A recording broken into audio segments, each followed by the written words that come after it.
Puji Tuhan, kesempatan baik ini kembali lagi kita akan membahas materi dalam mata kuliah psikologi umum yang hari ini kita akan melihat satu materi yang bertemakan fungsi jiwa dalam psikologi.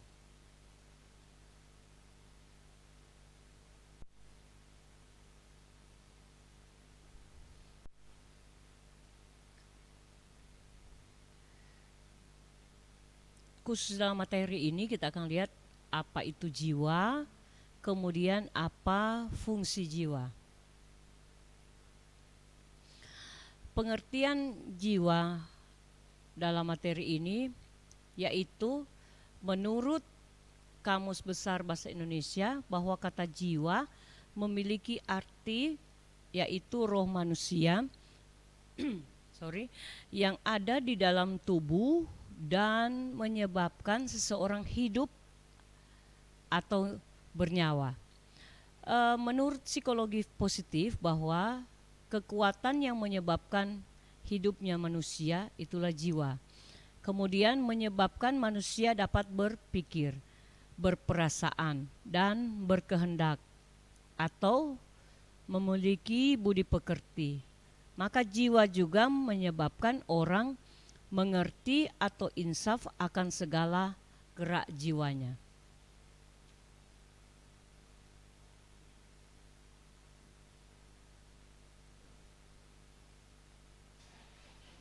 Mari kita perhatikan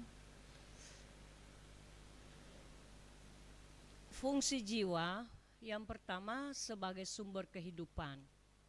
Yang kedua mengatur unsur rasional dan irasional.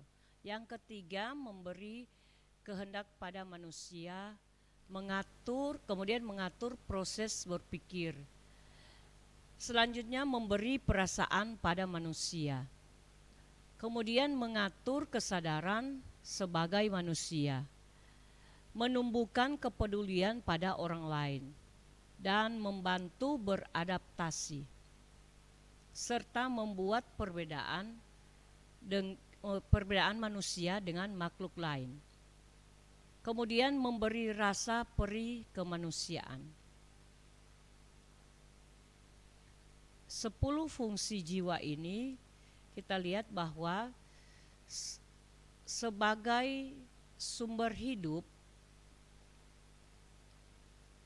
yang pertama fungsi jiwa sebagai sumber hidup artinya bahwa jiwa manusia yang diartikan sebagai roh pada manusia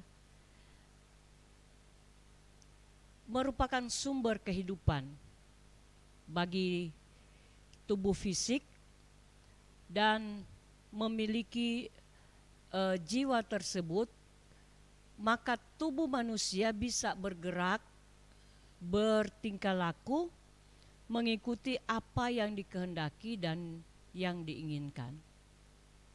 Itulah sebabnya sampai jiwa dalam mata kuliah ini atau dalam materi ini disebut sebagai sumber kehidupan. Karena jiwa dikatakan merupakan sumber kehidupan bagi tubuh fisik karena dapat membuat manusia bergerak, bertingkah laku, dan melakukan apa yang dikehendakinya serta apa yang diinginkannya. Sedangkan yang kedua, jiwa dapat mengatur unsur rasional dan irasional. Apa artinya? Bahwa fungsi jiwa dalam psikologi dengan konsep kesadaran manusia bisa menjelma dalam bentuk unsur rasional dan irasional. Rasionalnya yaitu dalam pikiran di diri manusia dan memiliki fungsi sebagai penilai yang benar dan salah serta senang dan tidak senang. Semua diukur dengan rasio, ya, rasional. Sementara itu dalam unsur irasional dia mengatur pendirian, intuisi yang dimiliki oleh seorang individu. Sehingga kita boleh perhatikan dalam fungsi jiwa ini, menurut psikologi, konsep kesadaran manusia yang menjelma dalam bentuk rasional dan irasional. Kalau DP rasional, bahwa orang dapat memiliki pikiran di mana mempertimbangkan yang baik dan yang tidak baik, benar dan salah, senang dan tidak senang. Sedangkan untuk irasionalnya, yaitu bagaimana kita dapat mengatur pendirian, ya, dan intuisi, ya, yang dimiliki oleh seorang individu. Selanjutnya, yang ketiga, yaitu memberi kehendak pada manusia.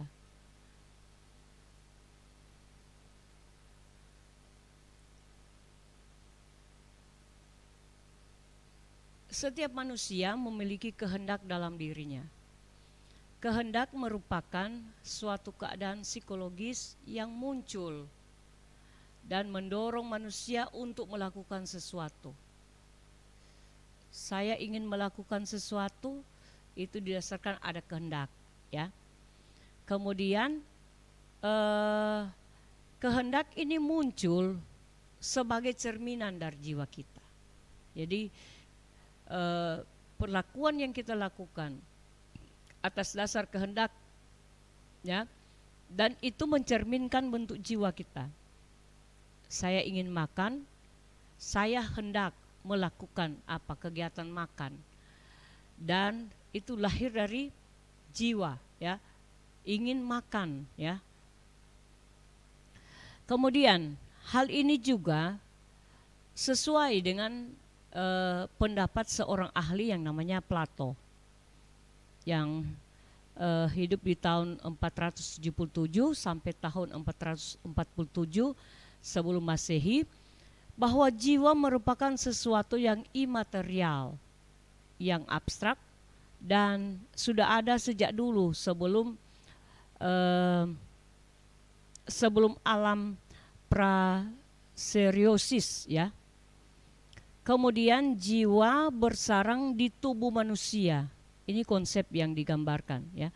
Jiwa bersarang di tubuh manusia dan mengambil lokasi salah satunya di dada manusia dan membuat bisa berani dan berjiwa satria. Ini menurut Plato, ya. Jadi saudara sekalian, fungsi jiwa yang ketiga yaitu memberi kehendak pada manusia. Yang keempat, fungsi jiwa yaitu mengatur proses berpikir. Mengatur proses berpikir artinya bahwa jiwa pada manusia juga mengambil lokasi di kepala. Ini menurut Plato, ya. Selain di dada, di kepala juga, yang berarti mempengaruhi pikiran manusia. Hal ini ditunjukkan pada cara manusia berpikir ketika ada permasalahan yang dihadapi dan bertindak bijaksana atasnya. Hal ini pula yang membuat sikap manusia memiliki cara berpikir yang berbeda, karena setiap jiwa manusia tidaklah identik dengan satu dengan yang lainnya, ya. Jadi menurut Plato bahwa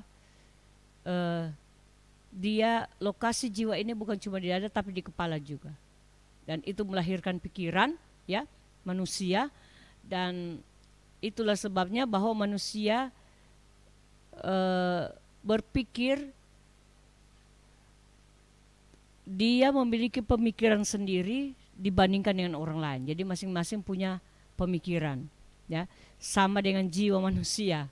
Menurut Plato punya jiwa masing-masing, ya, punya identik tersendiri satu dengan yang lainnya. Nah, yang kelima, bahwa fungsi jiwa itu memberi perasaan pada manusia. Maksudnya bahwa selain dia berlokasi di kepala dan di dada menurut Plato, jiwa juga terletak di perut, abdomen. Dia berupa perasaan. Artinya jiwa manusia juga berfungsi untuk mengendalikan perasaannya.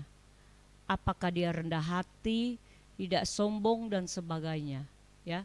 Jadi fungsi jiwa juga dapat menjadi pengendali bagi perasaan.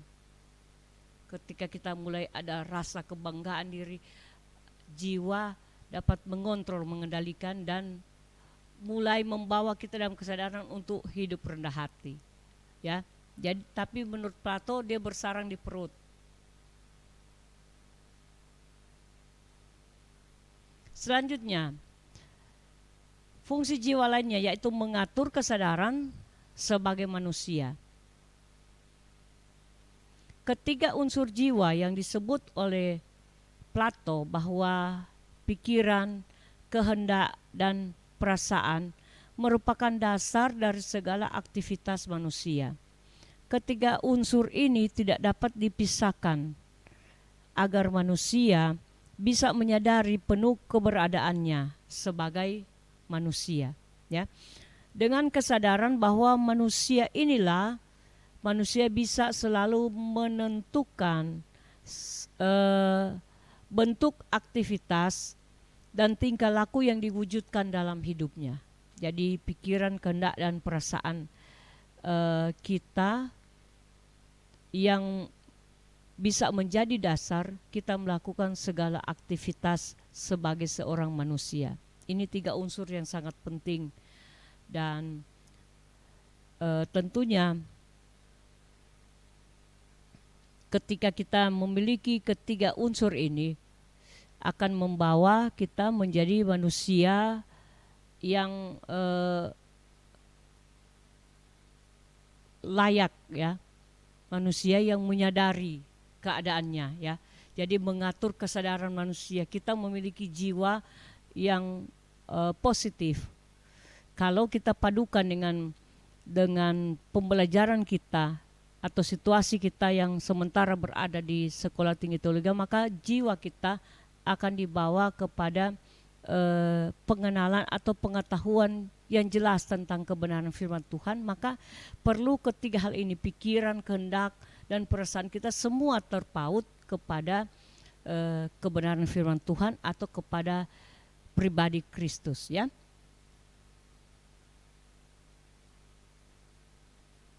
Kemudian fungsi yang ketujuh, menumbuhkan kepedulian pada orang lain. Nah, fungsi jiwa dalam psikologi ini artinya memberi rasa empati, kepedulian terhadap lingkungan di sekitarnya. Misalnya, ada seorang yang merasa acuh tak acuh terhadap lingkungannya. Tapi ada orang lain yang merasa sangat peduli dan wajib berperan untuk lingkungannya. Nah, seorang yang sangat tebal perasaannya terhadap lingkungan disebut altruis, ya. Sedangkan orang yang memusatkan perasaan pada dirinya sendiri disebut egois, ya. Jadi ternyata fungsi jiwa termasuk ini, menumbuhkan kepedulian pada orang lain. Jadi kita tidak bisa hidup sendiri, kita harus memiliki. Jadi kepada orang yang egois, hal ini mungkin tidak tersentuh, ya. Tidak dapat DP fungsi ini, DP peran jiwa. Tapi kita tidak membahas secara khusus hal ini, kita sementara bicara tentang fungsi jiwa secara keseluruhan. Yang kedelapan, mampu beradaptasi. Nah, seorang dalam seluruh aspek kesadarannya yang dipengaruhi oleh jiwanya akan menentukan mudah atau sulit dalam beradaptasi. Dengan perasaan yang dimiliki, seorang individu akan dapat menyesuaikan diri dengan keadaan sekitarnya. Jadi kita tahu persis bahwa kondisi pribadi kita masing-masing sebenarnya memiliki kemampuan untuk beradaptasi dengan orang lain. Tapi ternyata semua berpulang dari dalam pribadi kita. Kalau di hal ini berpulang kepada jiwa kita masing-masing. Maka kita akan menentukan apakah kita mampu beradaptasi dengan orang lain dan tidak dapat beradaptasi dengan orang lain. Kalau kita dapat beradaptasi dengan orang lain, maka pikiran kita akan lebih bijaksana, membuat pilihan sesuai dengan keadaan. Artinya kita dapat membawa pribadi individu kita untuk ada bersama dengan kondisi atau seputar sekeliling yang sementara kita alami. Kita boleh beradaptasi dan selanjutnya kita pun dapat mengimbangi untuk bersosialisasi dengan orang lain. Ya. Ini kondisi ini cara kita beradaptasi akan melibatkan pikiran, perasaan dan tingkah laku terhadap lingkungan di sekitar kita. Jadi sadar tidak sadar cara kita beradaptasi itu pun menggambarkan kondisi jiwa kita. Kita beradaptasi dengan lingkungan, kita dapat bersosialisasi dengan orang lain. Ini pun tergambar dari situasi jiwa kita. Apakah peran jiwa kita dapat sampai ke hal ini, pikiran kita, kemudian kehendak dan perasaan kita dapat berimbang dengan situasi yang terjadi, ya.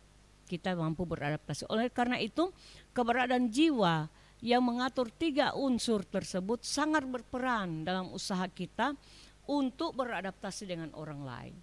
Tentunya untuk kita sampai kepada kondisi yang demikian, sebagai pribadi masing-masing dengan pikiran, perasaan dan kehendak yang kita miliki 3 unsur ini, kita berimbang untuk bisa beradaptasi dengan orang lain.